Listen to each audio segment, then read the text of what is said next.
ในตอนเช้าของวันที่20กุมภาพันธ์2026ที่สำนักงานใหญ่บริษัทลาวโทรคมนาคมมหาชนนครหลวงเวียงจันทน์ได้จัดกองประชุมประจำปี2025ขึ้นอย่างเป็นทางการกองประชุมภายใต้การเป็นประธานของท่านสุพลจันทวีไสผู้อำนวยการใหญ่บริษัทลาวโทรคมนาคมมหาชนให้เกียรติเข้าร่วมมีปริญญาเอกสันติสุขสิมมารวงศ์รัฐมนตรีกระทรวงเทคโนโลยีและการสื่อสารพร้อมด้วยแขกที่ถูกเชิญและผู้แทนกองประชุมจากบริษัทลาวโทรคมนาคมมหาชนศูนย์กลาง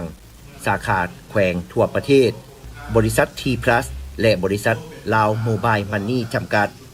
ในพิธีดังกล่าวท่านอรุณเดชบานจิตรองผู้อำนวยการใหญ่บริษัทลาวโทรคมนาคมมหาชนได้ขึ้นผ่านบทสรุปผลงานการเคลื่อนไหวในการดำเนินธุรกิจในปี2025และทิศทางแผนการในปี2026ต่อกองประชุมซึ่งท่านได้ยกให้เห็นผลงานที่พ้นเด่นที่ลาวโทรคมสามารถญาติแยงมาได้ใน1ปีผ่านมาเป็นต้นแมน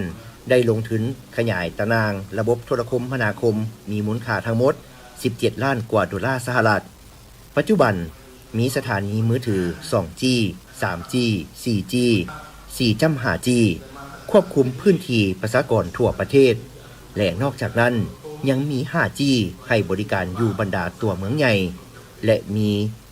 FTTH ให้บริการทั่วประเทศทั้งหมดเหล่านั้น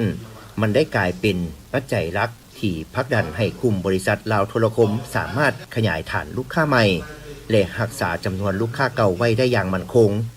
มาฮอดปัจจุบันมีลูกค้าใช้บริการตัวจริง MBB และ FBB จำนวน3ล้านกว่าเลขหมายในปี2025ผ่านมากลุ่มบริษัทสามารถสร้างรายรับได้ทั้งหมด 2,470 กว่าตื้อกีบบ่รวมอากรสามารถปฏิบัติพันธะให้รัฐบาลได้ทั้งหมดจำนวน580ตื้อกว่ากีบนอกจากนั้นยังได้ปรับปรุงระเบียบนโยบายสวัสดิการสังคมต่างๆเพื่อยกสูงระดับชีวิตการเป็นอยู่ของพนักงานให้ดีขึ้นเรื่อยๆไปเคียงคู่กับการดำเนินธุรกิจยังได้ประกอบส่วนช่วยเหลือและให้การอุปถัมภ์ต่อองค์การจัดตั้งของภาครัฐสังคมการศึกษาและกองประชุมใหญ่ผู้แทนทั่วประเทศครั้งที่12ของภาครวมมูลค่าทั้งหมด6ตื้อกว่ากีบและยังได้สืบต่อสนองอุปกรณ์และสัญญาณอินเทอร์เน็ตสำหรับการเรียนทางไกลกองประชุมทางไกลขององค์การจัดตั้งภาครัฐจำนวนหนึ่งในมูลค่า11ตื้อกว่ากีบแผนการปี2026นี้ลาวโทรคมจะสู่สนรักษาฐานลูกค้าเก่าและสร้างฐานลูกค้าใหม่จะสร้างรายรับเพิ่มขึ้นให้ได้หลายกว่า 2,600 ตื้อกีบและคาดคะเนว่าจะสามารถปฏิบัติพันธะให้รัฐบาลจำนวนหลายกว่า590 ตื้อกีบ